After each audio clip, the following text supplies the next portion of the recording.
ಎಲ್ಲರಿಗೂ ನಮಸ್ಕಾರ. ಅಮ್ಮನ ಕೈ ರುಚಿಗೆ ಸ್ವಾಗತ.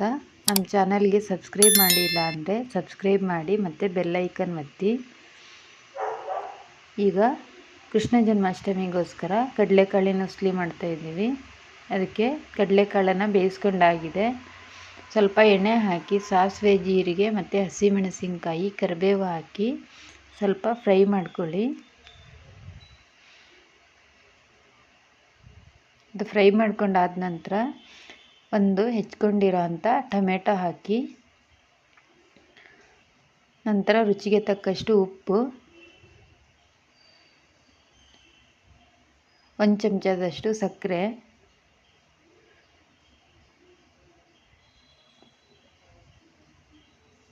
ಸ್ವಲ್ಪ ಅರಶಿನ ಪುಡಿನೂ ಹಾಕಿದ್ದೀವಿ. ನಂತರ ಬೇಯಿಸಿರೋ ಅಂಥ ಕಡಲೆಕಾಳನ್ನು ಆ ಮಸಾಲೆಯಲ್ಲಿ ಹಾಕಿ ಮಿಕ್ಸ್ ಮಾಡ್ಕೋಬೇಕು.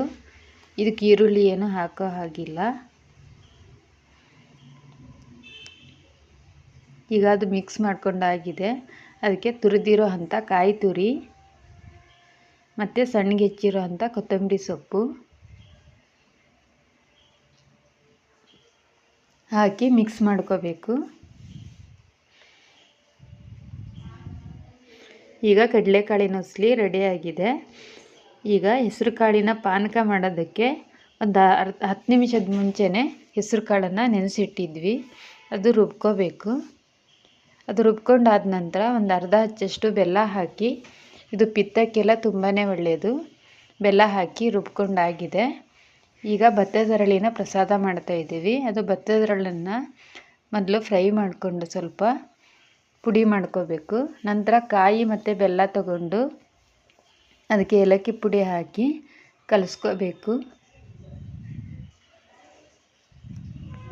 ಕಲಿಸ್ಕೊಂಡಾದ ನಂತರ ಅದು ಪುಡಿ ಮಾಡಿರೋ ಅಂಥ ಭತ್ತದರಳನ್ನು ಹಾಕಿ ಕಲಿಸ್ಬೇಕು.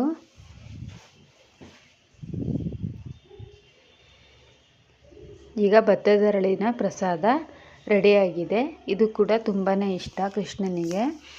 ಈಗ ಬೆಲ್ಲದ ಅವಲಕ್ಕಿ ಮಾಡೋದಕ್ಕೆ ಕಾಯಿ ಮತ್ತು ಬೆಲ್ಲ ಹಾಕಿ ಸ್ವಲ್ಪ ನೀರು ಹಾಕಿ ಕಲಿಸ್ಕೋಬೇಕು. ಅದಕ್ಕೆ ಜಾಕಾಯಿ ಮತ್ತು ಏಲಕ್ಕಿ ಪುಡಿ ಮಾಡಿರೋ ಅಂಥ ಪುಡಿ ಹಾಕಿ ಕಲಿಸ್ಬೇಕು.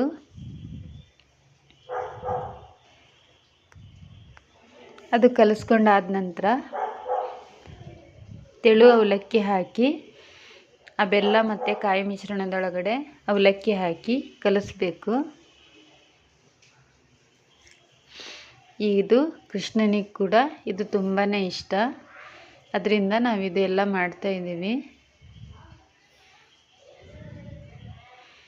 ಈಗ ಅವಲಕ್ಕಿ ಕೂಡ ಅಮ್ಮ ಕಲಿಸ್ತಾ ಇದ್ದಾರೆ.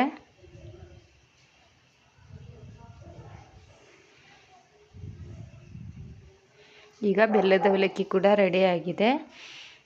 ಅದು ಕೃಷ್ಣನಿಗೆ ಇಷ್ಟ ಅಂತ ನೈವೇದ್ಯ ಮಾಡೋದಕ್ಕೆ ಬೆಲ್ಲದ ಅವಲಕ್ಕಿ ಮತ್ತು ಭತ್ತದರಳಿನ ಪ್ರಸಾದ ಮತ್ತು ಕಡಲೆಕಾಳಿನ ಉಸಲಿ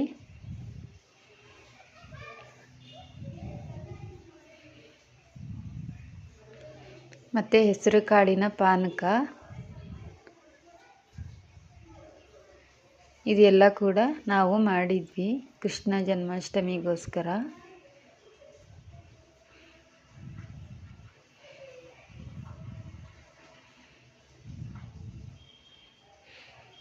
ಪ್ರಸಾದ ಮಾಡಿರೋದು ನೈವೇದ್ಯನೂ ಈಗ ಮಾಡಾಗಿದೆ.